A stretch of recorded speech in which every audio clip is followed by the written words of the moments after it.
Pidato Perdana Menteri Israel Benjamin Netanyahu di Kongres Amerika Serikat pada Rabu waktu setempat jadi sorotan setelah absennya sejumlah anggota Kongres kunci. Pidato Benjamin Netanyahu itu dilakukan saat konflik di Gaza terus disoroti dunia. Pidato Perdana Menteri Israel Benjamin Netanyahu ke hadapan sesi gabungan Kongres Amerika Serikat kembali menuai pro dan kontra. This is a prime minister who has demonstrated an ongoing lack of gratitude for the assistance provided by the United States during this critical time. And he has repeatedly disregarded the advice and requests of the president and the administration regarding the conduct of the war, even after the president has proved himself to be such a consistent and strong friend of Israel's. Pro dan kontra juga terjadi di antara anggota Kongres sendiri. Senator Bernie Sanders menjadi salah satu tokoh kritikus perang Israel-Hamas yang tidak hadir. And it's just very strange why Chuck Schumer, the Democratic leader in the Senate, and Hakeem Jeffries, the Democratic leader in the House, would be willing to join the Republicans in inviting him to give this speech, given that he's going to probably attack their own president. But it has gotten quite a bit of backlash. A good number of members of Congress, mostly Democrats, are planning to boycott the event.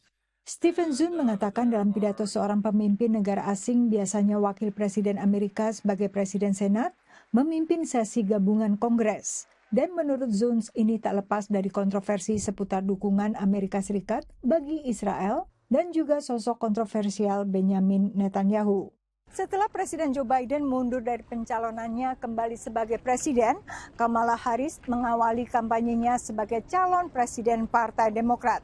Dan saat pidato Netanyahu, ia telah dijadwalkan sebelumnya untuk berkampanye di Indiana.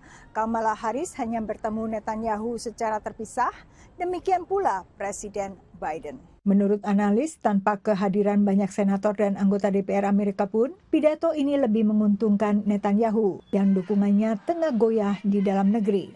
There's going to be all this video of the American Congress standing and applauding for him every minute, nonstop. So it is the fact that you have Netanyahu coming to the United States at this point. I think the reason why he's coming explains a lot.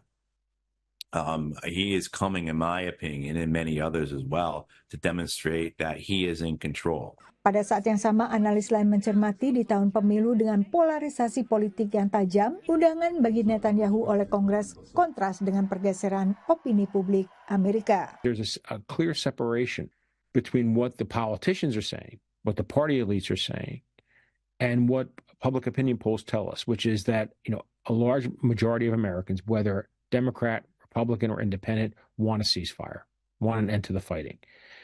And so what you're seeing is this real split between what individual Americans may want and what their elected officials are doing. Pidato Netanyahu kali ini adalah pidato yang keempat di hadapan Kongres Amerika. Pada pidato sebelumnya tahun 2015 lalu, 58 orang anggota Kongres akhirnya absen. Dari Washington DC, Yuni Salim dan tim VOA.